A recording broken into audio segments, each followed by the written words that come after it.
Here at Lesaffre, we are experts in the fermentation of yeast. Fermenting means organizing and controlling the environment while providing high-quality yeast cells with the materials they need, like sugar and oxygen, for example, in order for them to generate many other cells. At Lesaffre, we create all the right conditions for fermentation, enabling the yeast cells to multiply. Let's learn how. It all begins in what we call the strain bank, where the different strains of yeast cells are stored at -80 degrees Celsius. An initial liquid culture is prepared in a tube. A few milligrams of yeast are transferred to a culture medium, and this is placed in an incubator at a favorable temperature. The fermentation process then requires patience. Next, the yeast cells are transferred to a larger environment.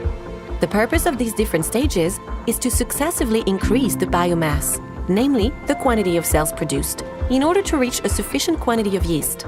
We can then pitch a fermenter to obtain the first generation yeast. The end result is several tons of yeast generated in just a few days. The yeast is then separated from the culture medium, which enabled the cells to multiply thanks to the use of a centrifugal separator. This gives us a cream, which is then cooled and stored in chilled conditions at 4 degrees Celsius to ensure that the yeast cells are inactive. In this form, the yeast can be processed in order to be sold. At this stage, it can already be sold as liquid yeast by preparing just the cream yeast.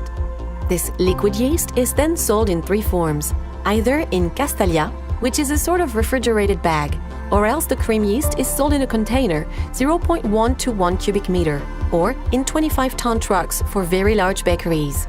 We also market another type of yeast, namely fresh or compressed yeast.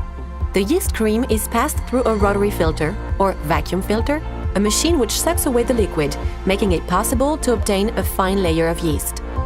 This layer is then processed in a mixer, which compresses the yeast. Next, the compressed yeast is cut into cubes and packed.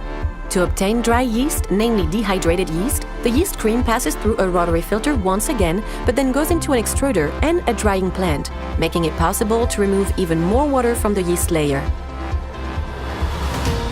And that's how we make yeast.